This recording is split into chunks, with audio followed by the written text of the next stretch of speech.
We have one objective for Season 3 at Worthing, one objective alone. Do not get relegated. And to achieve that, we have a massive summer of recruitment ahead of us.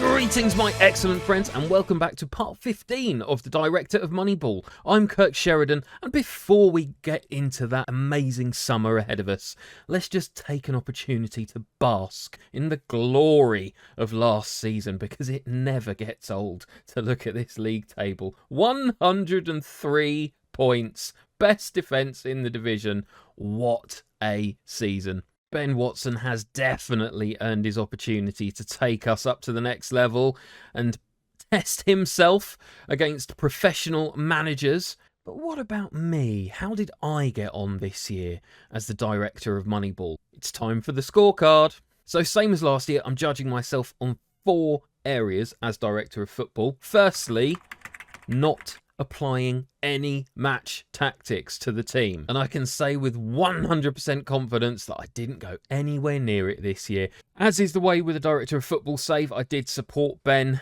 with his training of the team by making sure that his preferred formation is the one that's set up on our tactics screen, just to make sure that he's auto-selecting the right training to fit how he wants to play. But I didn't get involved beyond that. He stuck with the 4-2-3-1 all season, and it served us very well, it's fair to say. So a very simple 3 out of 3, straight out the blocks for this one. Secondly, don't get involved in team selection. Last year, you might remember, I did have to encourage Ben at one point to just play Malachi Talent Ayite to get him used to playing in the position we were training him for. This year, didn't go near that. Thomas Hughes' versatility was definitely utilised, attacking midfielder, inverted winger, depending on the opposition we were coming up against. And Danny Collins, most of all, a real favourite of Ben last year, played 42 matches for us. Right wing back, defensive midfield, centre back, left back, all across the back line, and all down to Ben. So 3 out of 3 for me again on this one. When it comes to no involvement in training, I was almost there. So close. But as with last year, there were a couple of players who I just needed to encourage to get more comfortable in the position I was hoping they would play. So Charlie Farr, I was encouraging to train as a fullback. And Talent Ayite again stepped in to just train him up as that Segundo Volante. So not perfect, but 2 out of 3. And lastly, no team talks. This is an area I fell down massively last year. As you might remember, the start of our first season was glorious and we hit a huge slump. I needed to pull out all the stops. This year, though, it was all Ben. This atmosphere, the managerial support, the team cohesion, it's all down to him. So 3 out of 3 on this one as well. Didn't go anywhere near those team meetings and Ben didn't need me to. So that means this year, as Director of Football, I got a 92% score for adhering to those rules. Massive step up from last year. And I don't think it's any coincidence that the team performed really well off the back of that. We also have the 9 Rules of Moneyball to adhere to. So 2 points available for each of these. 18 in total. Firstly, promoting youth ahead of paying out transfer fees. Now, I really wanted Conrad Honor to play more games this year. He only made 2 substitute appearances, frustratingly. Romain Mundell was ahead of him, obviously in the pecking order, and did play a lot of games. But what I was a bit more disappointed in was that Thomas Hughes played a fair amount in that role as well. I was hoping that Ben would pick him out on the left wing consistently, but he actually got that attacking midfield spot ahead of Honor a lot of the time. Lesson learned for next season, if I really do want to push youth, I need to leave a couple of gaps in the squad. So that's something we'll be looking at as the summer progresses. 1 out of 2. Secondly, only by players aged 20 to 25 who have a decent amount of data underpinning the decisions that you make about whether you should sign them or not. And this was a bit of a mixed bag. If we look at George Saunders, I was excited by his potential, but there wasn't a huge amount of evidence to go on. And his 6.99 average rating was okay, but very much a squad player in and out of the team throughout the year. Rob Street's another who we signed basically on the evidence that he'd played 18 games in League 2 a couple of years ago. Turned out to be a great decision though, because he got a 7.3 rating and scored 31 goals. However, Joe Wright had played an entire season on loan at Bath, averaging above a 7, which is what encouraged us to bring him in to replace Harrison Mayle. And Will Tizard, similarly, plenty of game time at Chippenham, and he turned out to be our best defender of the year. So by the process of maths, 6 of one and half a dozen of the other means 1 out of 2 points for this area. The third rule of Moneyball, though, basically look for bargains, low reputation players, low reputation leagues, free transfers. As you can see, yes, big success here. We paid a whopping £1,000 to bring in 15 players last season. So 2 out of 2 points here, easily. And rule 4, improving defence before attack. Well, 9 out of these 15 players are either defenders or goalkeepers. So 2 out of 2 for that one as well. Rule 5, always improve your weakest areas of the team first. I've tried so hard. This left-back slot, as you know, is a perennial problem area for us. Norville Williams did perform slightly better than our starting left-backs last year, but Cordner and Collinge are centre-backs by trade who can also play out on the left wing. So we did sign cover there. We always tried to strengthen that role, but there is more to be done. However, for effort alone, 2 out of 2. Conversely, rule 6, don't buy strikers unless absolutely necessary. Well, you know me, best of intentions, but we really didn't need to sign James Daly. I know he was on a non-contract, but he was one of those players that just felt too good to turn away, didn't do anything. 3 starts for us. And Aramid Ote, wasn't expecting him to get a huge amount of game time, but again, probably a bit unnecessary. And looking here, seeing that Thomas Hughes could also play as striker, perhaps if we had allowed him to do that more frequently, then Conrad Honnold would have got more game time as that attacking midfielder. So I have to be brutally honest with this one. 0. Rule 7, sell players at their peak age before they start to decline. Certainly. We maximised the value of Lamine Sheriff, who is now 25 years old. Harrison Mayle moved on at the age of 23. It's still a very young team, so we haven't really got anyone at peak age at this point in time. So considering how we were able to operate, I think this is 2 points as well. Rule 8, always be scouting for replacements. This is a huge part of my responsibility as Director of Football. I'm always in the back end setting up these recruitment focuses, and we've got 261 players currently who the club has scouted, many of which I'm keeping a very close eye on. Only thing is, they are all looking very expensive compared to the players we've signed in the past, so it might be time to start thinking about spending that transfer budget. 2 out of 2. And rule 9, of course, the really scary one. If any player is bid on for above their market value, you sell them. Dinzei was a more educated decision. The overall balance of the transfer after add-ons should come in above his market value at the time, but he is now rated up to 140,000. But Jack Maitland was the big one, valued at 26,000 maximum at the time that we sold him for a minimum of 25,000 with plenty of add-on clauses, and he's now valued up to £39,000. 2 out of 2, and let's see what the season ahead brings and how many other great players we're going to lose along the way. So for adherence to Moneyball rules this year, I let myself down hugely by panic buying strikers once again. So 14 points out of 18 and a 78% rating. Combine that with our Director of Football score, and we got 25 out of 30 and 83% rating, which is actually 12% up on last year. I'm pretty pleased with that. There's still room for improvement, but as you would expect, I'm still learning the role. We all are. And as we step up to the National League, we've got a chance to put these principles into place in a big way. And there are big decisions to make before we get there. I've got 14 players who are currently out of contract at the end of June. Who should stay? Who should go? Which new signings should we bring in? I think we should come back on the 1st of July and find out. And here we are. We are officially in the National League. The season has ticked over and we are predicted to finish in 21st place. The board's objective is simple: attempt to avoid relegation from the Vanarama National. That might even mean if we do go back down, as long as I've made a good fight of it, I could still keep my job. But we are at a serious disadvantage because there are only 3 other semi-professional football clubs in the National League this year, and they're all the ones that are expected to finish below us. If we're going to stay up in the National League, we will have to relegate a professional team. I've started the upgrade process to help us do that. 2 new signings so far. Canis Carroll, age 25, comes in as our highest paid player ever.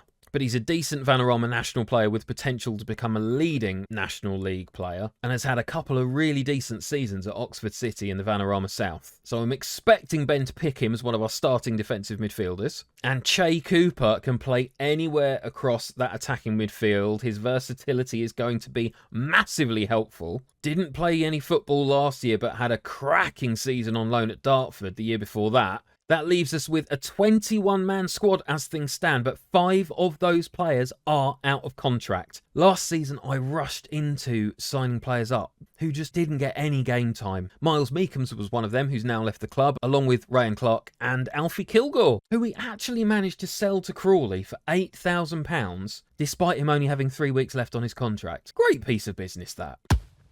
One of the major reasons I'm not rushing into signing up those squad players is because I need to give youth a chance this year.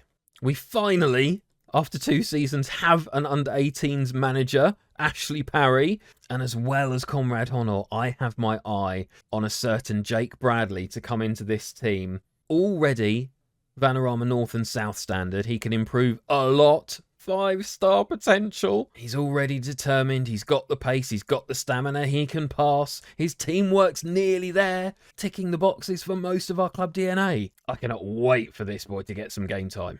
I am, however, very sad to see Talent Ayite leave us. He became upset with his lack of game time right at the end of the season.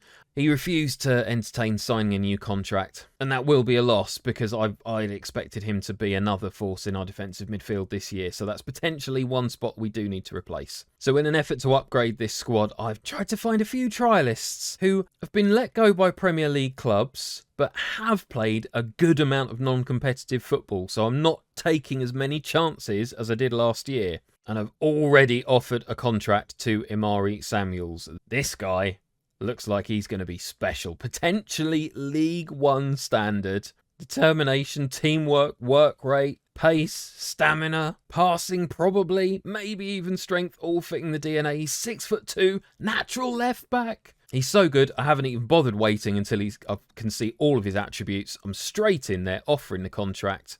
And he's told me £350 a week for 3 years is acceptable. Yes, relegation release clause. Yes, big signing on fee. But he'd be the best player at the club. He had a decent enough year in League 2 at Sutton 2 seasons ago and played a good amount of non-competitive football for Brighton last year. Come on, Samuel, sign on the dotted line.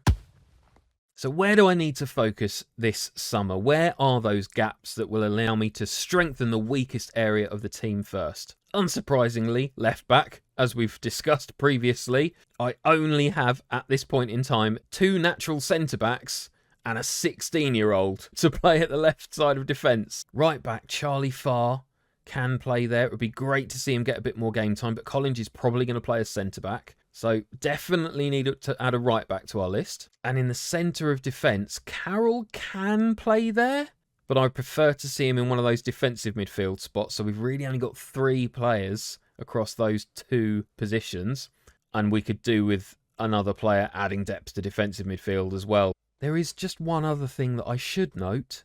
The board have allowed me to increase the wage available to our assistant manager. So yes, obviously, I've just started to look at who's out there, just in case. Just in case. Right, it is now the 8th of July, and Imari Samuels is a Worthing player. Look at him. Look how good he is. He's a natural leader as well. Oh, this guy's going to be brilliant. What? He needs to work on becoming more consistent if he's to develop further. I don't see a problem here. I have also made a big effort to step up the quality of the staff. Our scouting team is pretty good for this level now, able to cover a lot of ground and scout a lot of players, which is what we need. And a couple of new names on our coaching team as well. Jeff Hart has joined as Head of Youth Development. Esther Wills as our new Head Performance Analyst. And some of you might recognise the name of, Kieran Dyer. Joined Worthing as a coach. Awesome! Right, 10th of July, I've offered contracts to a bunch of exceptional looking young players. Val Adedokan is another who can play at left back but would probably make the left wing berth his own. Ryan Trevitt can play across the front line and this time ticks every single one of the club DNA boxes.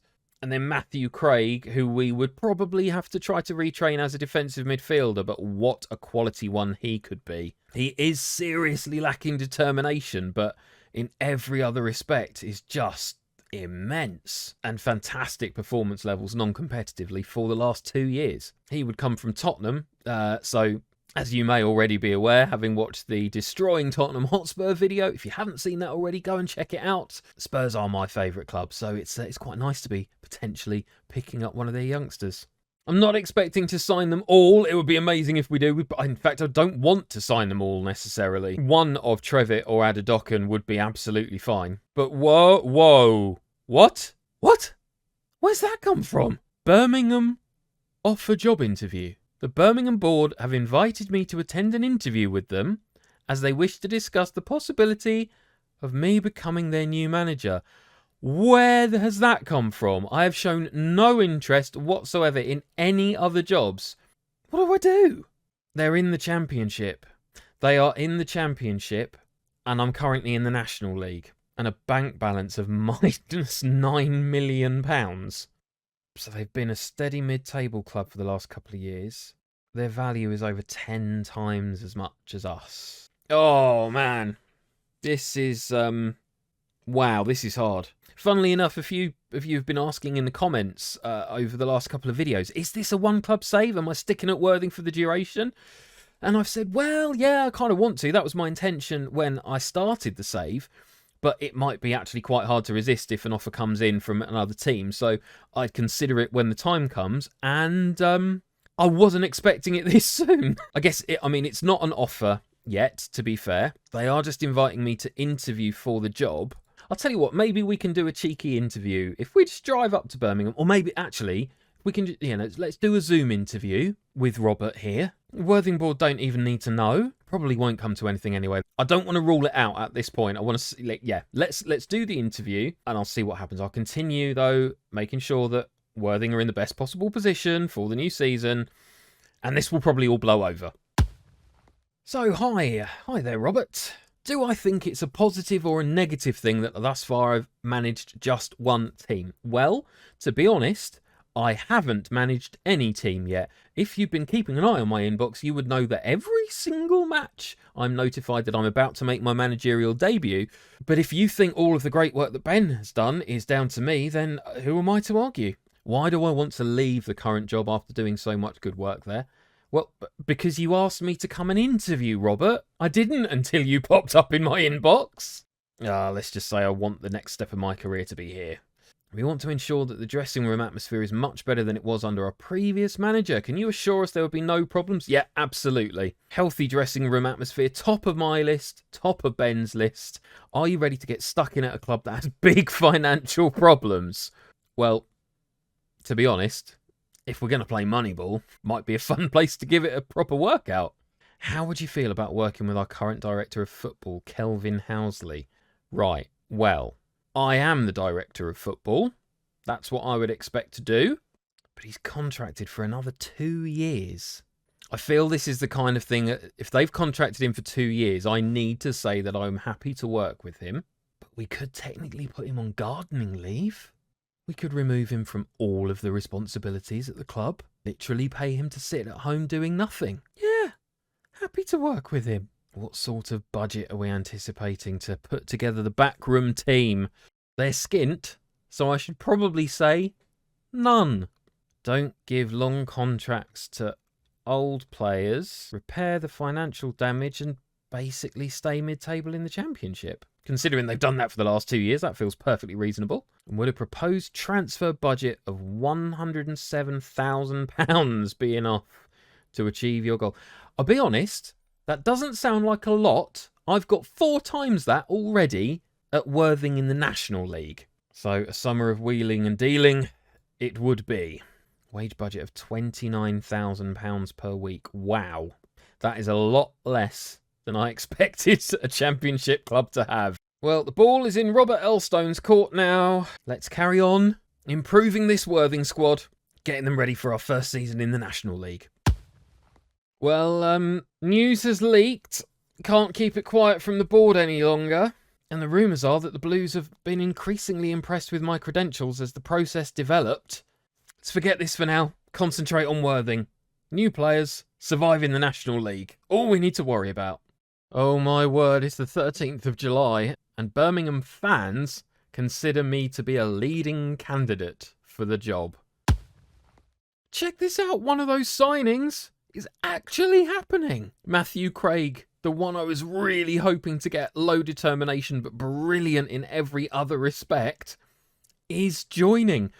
Yes, he's got a £100,000 relegation release clause, and if we avoid relegation, we pay him £2,000. But to be honest, given how good he is, that's a bargain. Oh, what an incredible piece of business. And the 16th of July, Ryan Trevitt's now joining. League 2 standard. 2 4.5-star players now at the club. Well, our 3 21-year-old signings so far look like they're going to massively improve the quality of the team. Are they going to be consistent enough? But I'll tell you what, look at this. 3 signings have bumped us up to an expected finish of 19th place. We could do this. We could stay in this division this year. Oh, if we keep this transfer business going, it could be even better. Oh, my friends. It's actually happening. We've just hammered East Preston 11-1 in a friendly, and the next morning Birmingham want me to take charge. I've promised an acceptable dressing room atmosphere, as we discussed. Keep the Director of Football in place on gardening leave. What do I do, my friends? This is the single biggest decision so far in the Director of Moneyball series. It's probably the biggest decision we will ever make, because this determines whether this is a one-club save or not. I need your advice. Please let me know your thoughts in the comments, because I have no idea what to do. I am so torn. Well, I hope you've enjoyed what you watched today. This is a real cliffhanger ending, so we will be back soon. Please drop a like on the video, subscribe to the channel, and turn your notifications on to find out the second the next video drops. As I said, please tell me what I should do. And I hope to see you again soon. I'm Kirk Sheridan. Thank you so much for watching.